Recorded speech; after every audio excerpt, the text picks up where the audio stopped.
Okay, चलें, ठीक है। आज की डिस्कशन स्टार्ट करते हैं। न्यूरोलॉजी को हम डिस्कस करेंगे। और न्यूरोलॉजी में हम स्टार्ट करेंगे न्यूरो एम्ब्रियोलॉजी से।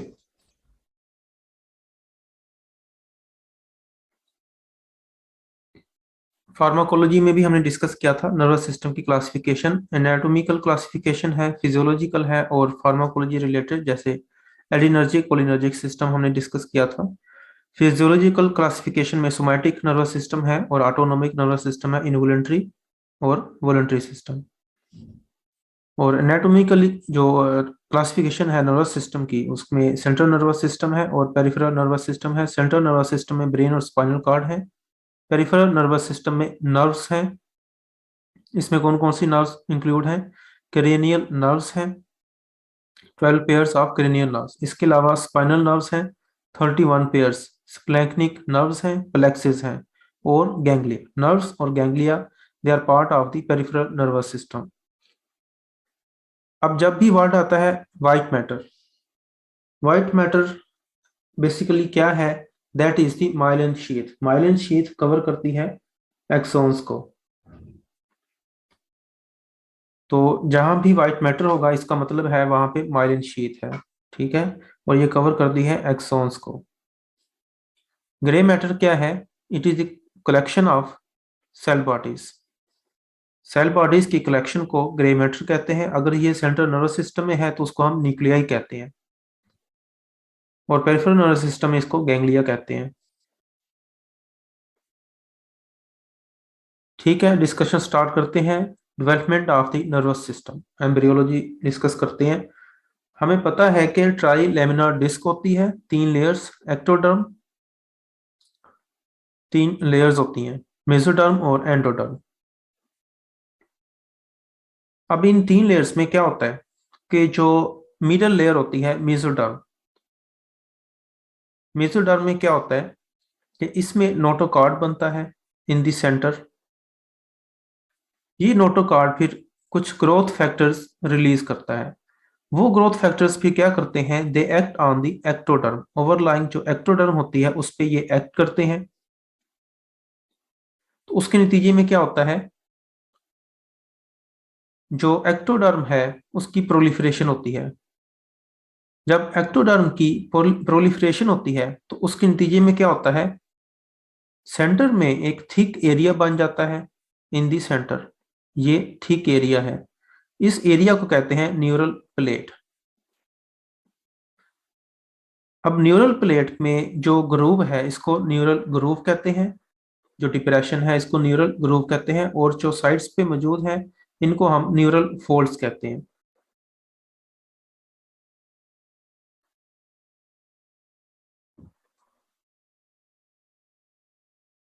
इसके बाद क्या होता है कि जो न्यूरल फोल्ड्स होते हैं वो ऐसा ऐसा आपस में यूनाइट करते हैं और क्लोज हो जाते हैं।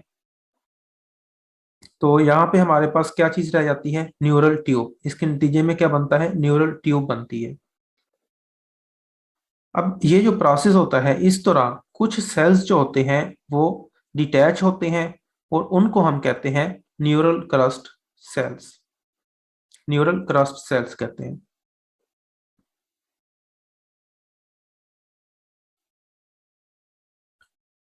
अब ये जो प्रोसेस है नर्वस सिस्टम डेवलपमेंट का from the neuroectoderm is called neurulation, which begins in the third week. और ये स्टार्ट होता है from the day 18 up to day 21। अब ये जो न्यूरल ट्यूब होती है इसको हम देखें तो इसके 2 पार्ट्स हैं। एक इसका अपर पार्ट है, एक इसका लोअर पार्ट है। अब ये जो अपर पार्ट है इसको हम क्या कहते हैं? एंटीरियर न्यूरोपोर भी कहते हैं। ठीक है, एंटीरियर न्यूरोपोर या रोस्ट्रल न्यूरोपोर। और ये जो पोर होता है इट क्लोजेज अराउंड डे 24। बास जगह पे डे 25 मेंशन किया होता है। दो डे 24 या डे 25 में ये क्लोज होता है नॉर्मली। और जो कार्डल है, जो लोअर पार्ट है, इसको कार्डल या पोस्टीरियर न्यूरोपोर कहते हैं, और ये 27 या डे 28 पे क्लोज होता है।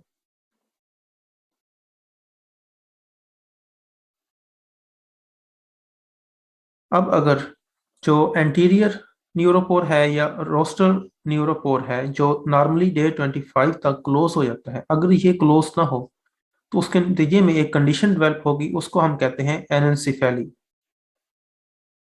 और अगर कार्डल न्यूरोपोर जो डे 27 तक क्लोज हो जाता है, अगर ये क्लोज ना हो तो उसके नतीजे में कंडीशन डेवलप होती है स्पाइना बाइफिडा।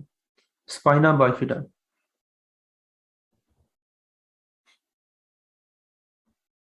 अब जो न्यूरल ट्यूब बनती है, वो न्यूरल ट्यूब डिफरेंट स्ट्रक्चर्स को ओरिजिनेट करती है।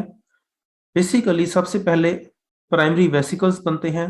तीन प्राइमरी वेसिकल्स बनते हैं, फोर ब्रेन, मिड ब्रेन और हाइंड ब्रेन। ये जो तीन प्राइमरी वेसिकल्स होते हैं फिर कन्वर्ट होते हैं फाइव सेकेंडरी वेसिकल्स में, जो डिफरेंट स्ट्रक्चर्स बनाते हैं। इनको आप रीड कर लेंगे। जो टीलेंसेफेलन है, इससे कौन सी स्ट्रक्चर बनती हैं। इसी तरह दूसरे पार्ट्स भी आप इनको रीड कर सकते हैं। अब हम डिस्कस करेंगे congenital malformation of the nervous system. जो नर्वस सिस्टम की डेवलपमेंट का प्रोसेस में अगर कोई एबनॉर्मेलिटी हो तो उससे क्या कंजेनिटल डिसऑर्डर्स डेवलप होंगे। इसमें हाई यील्ड एसोसिएशन है फोलिक एसिड की। अब ये जो फोलिक एसिड होता है ये नॉर्मली रिक्वायर्ड होता है for the closure of the neuropores in first month of the gestation. अगर ये डेफिशिएंट हो, फोलिक एसिड के लेवल्स डिक्रीज हो, तो उसके नतीजे में क्या होगा, patient will develop neural tube defects.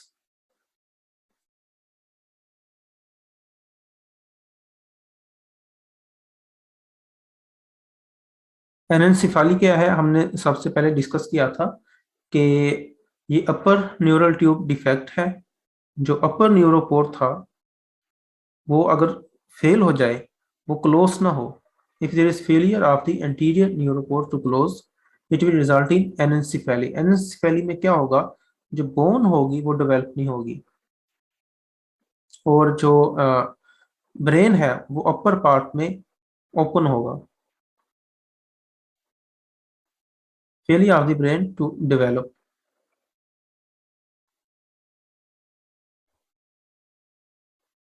इसमें इस कंडीशन में अल्फा फीटोप्रोटीन और एस ई, ये इनके लेवल्स इंक्रीज होंगे प्रेगनेंसी में।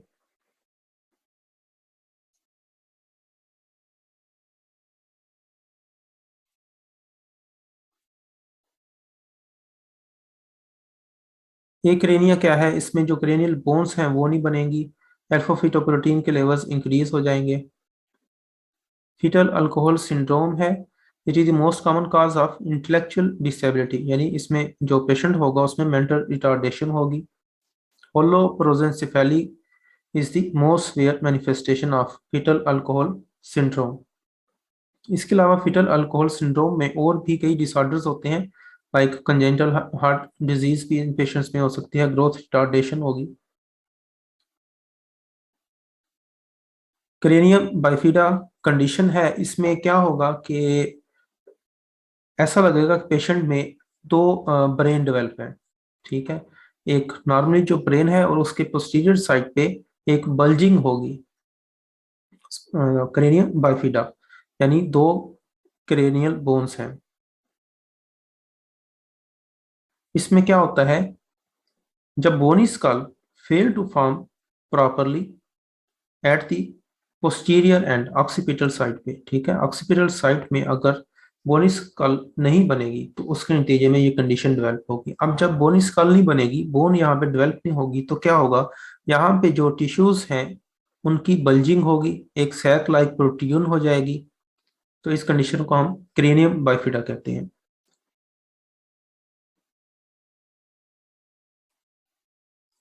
क्रेनियम बाइफिडा विद मेनिंगोसील, इसमें क्या होगा, मेनिंजीज की प्रोट्रियन होगी, और जो सैक होगी उसमें मेनिंजियस और सीएसएफ मौजूद होगा। क्रेनियम बाइफिडा विद मेनिंगो इंसेफेलोसील, इसमें क्या होगा, इसमें मेनिंजीज भी होगी और ब्रेन टिश्यू भी, उसकी भी प्रोट्रियन होगी। मेनिंजीज और ब्रेन टिश्यू दोनों की प्रोट्रियन होगी। और इसकी थर्ड टाइप है मेनिंगो हाइड्रोइंसेफेलोसील, यानी मेनिंजीज की भी प्रोट्रियन होगी ब्रेन टिश्यू की भी और वेंट्रिकल्स की भी प्रोट्रूजन होगी इनटू द सैक। आर्नल क्यारी malformation ये क्या है? It occurs when the caudal vermis and tonsils of the cerebellum and the medulla oblongata herniate through the foramen magnum। foramen magnum largest opening होती है। अगर उस फोरामेन के थ्रू प्रोट्रूजन होती है सेरिबेलम के पार्ट्स की, जिसमें कार्डल वर्मिस है, वर्मिल पार्ट की और टॉन्सिल्स की, उसको हम आर्नल क्यारी malformation कहते हैं। और इसमें क्रेनियल नर्व्स भी अफेक्ट होंगी, क्योंकि जब इन स्ट्रक्चर्स की प्रोट्रूजन होगी, हर्निएशन होगी, तो जो क्रेनियल नर्व्स है उनकी भी स्ट्रेचिंग होगी, तो क्रेनियल नर्व एबनॉर्मेलिटीज भी इस कंडीशन में होंगी।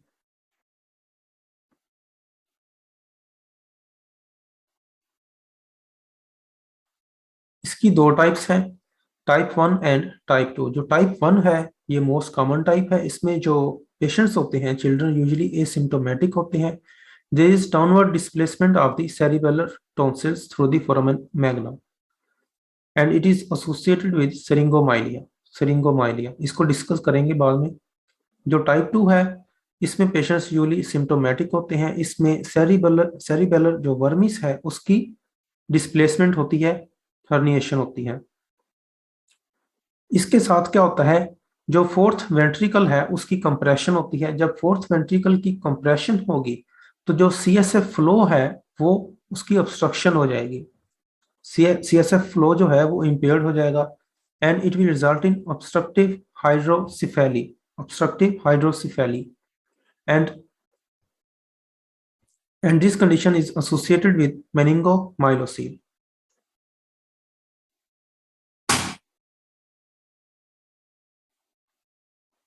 डैंडी वॉकर मालफॉर्मेशन है। इस कंडीशन में क्या होगा, it is characterised by non communicating और ऑब्स्ट्रक्टिव हाइड्रोसिफेलस। इसमें नॉन कम्युनिकेटिंग या ऑब्स्ट्रक्टिव हाइड्रोसिफेलस होगी। It is associated with atresia of the foramen of Magendie and foramen of Luschka. Foramen Magendie और फोरामेन लश्का, उनकी उनका एट्रेशिया होगा, एक किस्म की उनकी स्टीनोसिस होगी, तो उससे जो सीएसएफ फ्लो है वो इम्पेयर्ड हो जाएगा and it will result in non communicating और ऑब्स्ट्रक्टिव हाइड्रोसिफेलस।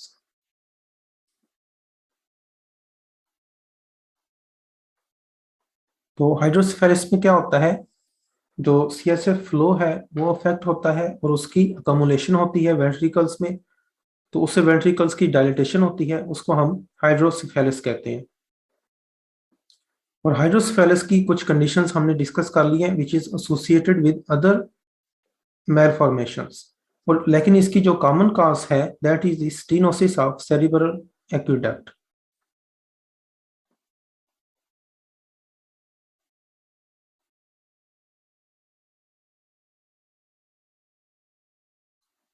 अब हम डिस्कस करते हैं congenital anomalies of the spinal cord. Spina bifida के बारे में डिस्कस करेंगे।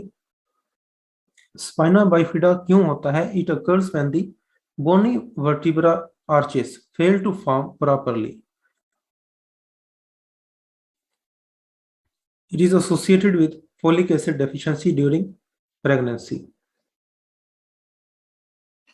तो नॉर्मली क्या होता है, ये स्पाइनल कार्ड है और इसके इर्द गिर्द बोन मौजूद है, ठीक है, वर्टिब्रल बोन है।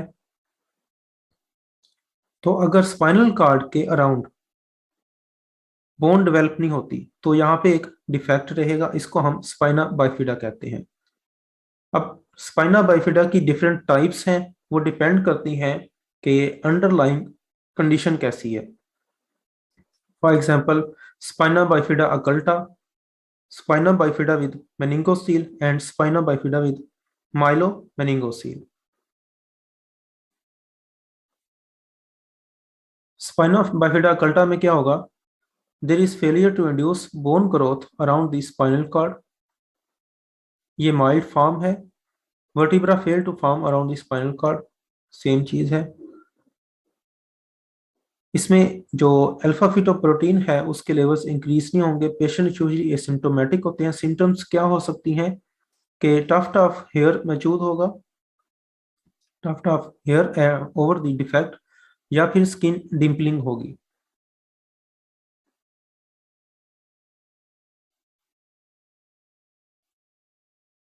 स्पाइना बाइफिडा विद मेनिंगोसील, इस कंडीशन में क्या होगा, जो मेनिंजीज होंगी उनकी प्रोटीन होगी, जो लेयर्स होंगी उनकी प्रोटीन होगी थ्रू द डिफेक्ट। तो उससे क्या होगा, स्किन जो है डिफेक्ट होगा, या स्किन जो है ओवरलाइंग जो स्किन होगी वो थिन हो जाएगी। There will be protein of the meninges through vertebral defect, और इस कंडीशन में अल्फा फिटोप्रोटीन के लेवल्स इंक्रीज होंगे।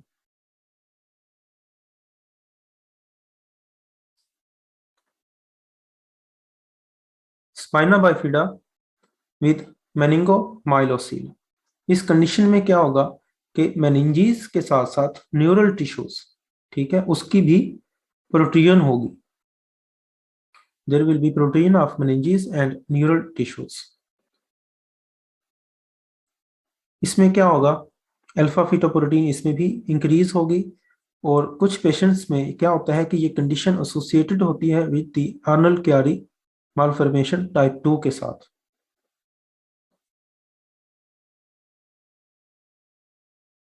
तो इस कंडीशन में अल्फा फीटोप्रोटीन के लेवल्स भी इंक्रीज होंगे और एसिटाइलकोलिन एस्ट्रेज के लेवल्स भी इंक्रीज होंगे। स्पाइना बाइफिडा विद माइलोस्कीसिस, जिसको हम ब्रैकिस्कीसिस भी कहते हैं, ये मोस्ट सिवियर फॉर्म है ऑफ द स्पाइना बाइफिडा। इसमें क्या होगा, जैसा कि इस डायग्राम में आप देख सकते हैं, इसमें ओपन न्यूरल ट्यूब होगी on the back of the baby, open neural tube on the back, which is associated with maternal diabetes and folate deficiency.